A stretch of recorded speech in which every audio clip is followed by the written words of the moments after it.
ಈಗಷ್ಟೇ blast movie ನೋಡಿದೆ. Blast movie ಹೆಸ್ರಿಗೆ ತಕ್ಕನಂಗೆ ನಿಜ ಬ್ಲಾಸ್ಟೇ.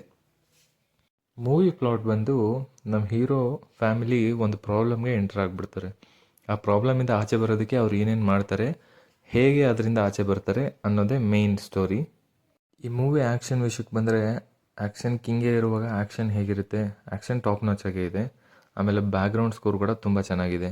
ಆಮೇಲೆ ಮೂವಿ ಎಂಗೇಜಿಂಗ್ ಆಗಿ ಇದೆಯಾ ಅಂತ ಬಂದರೆ, ಎಸ್ ಮೂವಿ ಎಂಗೇಜಿಂಗ್ ಆಗಿದೆ. ನಿಮಗೆಲ್ಲೋ ಅಷ್ಟೊಂದು ಬೋರ್ ಅನಿಸಲ್ಲ, ಹೋಗ್ತಾ ಇರುತ್ತೆ ಮೂವಿ, ಫಾಸ್ಟ್ ಪೇಸಲ್ಲೇ ಹೋಗ್ತಾ ಇರುತ್ತೆ.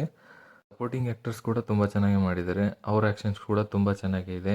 ಮೂವಿಲಿ ಕೆಲವು 1-2-3 ಸರ್ಪ್ರೈಸಿಂಗ್ ಎಲಿಮೆಂಟ್ಸ್ ಕೂಡ ಇದ್ದಾವೆ, ಅವು ತುಂಬ ಚೆನ್ನಾಗಿ ಹೈ ಕೊಡುತ್ತೆ ಮೂವಿಲಿ. Overall movie worth watch movie guys. ನೀವು ಆರಾಮಾಗಿ ಥಿಯೇಟ್ರಲ್ಲಿ ಕೂತ್ಕೊಂಡು ಬೋರ್ ಆಗದೇ ಒಂದು ಒಳ್ಳೆ ಮೂವಿ ನೋಡಿದೆ ಅನ್ನೋ ಫೀಲೇ ಸಿಗುತ್ತೆ ನಿಮಗೆ. ಇದೇ ಥರ ಆನ್ಲೈನರ್ ರಿವ್ಯೂಗೆ ನನ್ನ ಚಾನಲ್ನ ಸಬ್ಸ್ಕ್ರೈಬ್ ಮಾಡ್ಕೊಳ್ಳಿ ಗೈಸ್. ಒನ್ ವರ್ಡ್ ರಿವ್ಯೂ ಏನಪ್ಪ ಅಂತ ಅಂದರೆ, it's a worth watch movie guys. Movie ನಿಮಗೆ ಥಿಯೇಟ್ರಲ್ಲಿ ಹೆಂಗೆ ಅನ್ನಿಸ್ತು ಅಂತ ಕಮೆಂಟಲ್ಲಿ ತಿಳಿಸಿ.